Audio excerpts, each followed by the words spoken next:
Қайырлы күн баршаңызға. Бүгін сіздермен осындай тауық етінен жасалған стрипсидің рецептімен бөлісетін боламын. Оразаның 4-ші күні ұстаған оразаларыңыз қабыл болсын.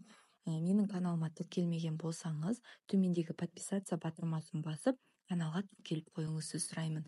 Енді ең алдымен клярын дайындаймыз. Ол үшін 200 грамм ұнға тұз, 1 шай қасық паприка, 1 шай қасық бұрыш және аздап қызыл бұрыш қоссаңыз болады. Және 2 жұмыртқаны 200 мл суды құйып, жақсылап араластырып аламыз.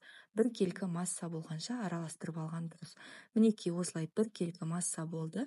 Енді тауық етін осылай жапырақшалап, қатты қалың етпей, орташа көлемде турап аламыз да, жаңағы дайындаған клярымызды осы тауық етіне қосып, жақсылап араластырып, 25-30 минутқа қойып қоямыз. Өте дәмді болады, қыздар, міндетті түрде жасап көріңіздер. Тауық еті 25-30 минутта маринадталып болғаннан кейін, одан кейін оны тағы да майға қуырмас бұрын ұнға бір аунатып аламыз. Ол үшін 3-4 ас қасық ұнға азды ғана тұз және паприка салып, тағы да араластырып, мінекей маринадтан тікелей осылай аламыз да, ұнға аунатып, қызып тұрған майға қуырып алатын боламыз. Екі жағын алмастыра отырып қуырамыз. Майда әрбір жағын қуырған сайын 3-4 минуттан ұстасаңыздар болады. Яғни қызарғанша ұстаймыз, бір бетін аударамыз, екінші бетін тағы 3-4 минуттай қуырамыз.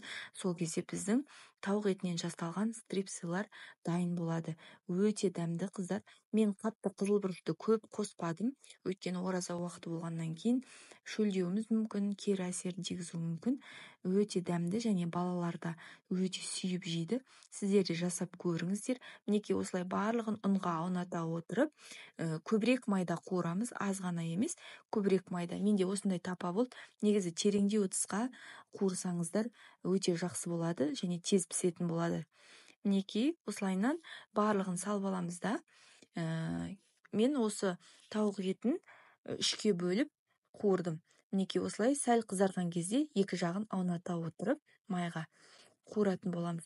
Менің табам енді осындай тайпақтау болды. Егер сіздерде тереңдеу ыдыс болса, сол тереңдеу ыдысқа қуырған дұрысырақ және тезірек пісетін болады.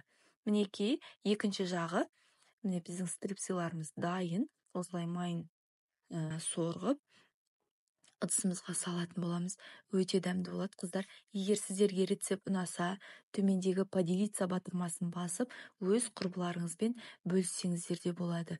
Және өздеріңізге сақтап алыңыздар. Каналға тіркелмеген болсаңыз, каналға тіркеліңіз. Мінекей осындай соуспен ұсындым. Бұл соус кетчуппен майонезді араластырып, осыған батырып жей беретін боламыз.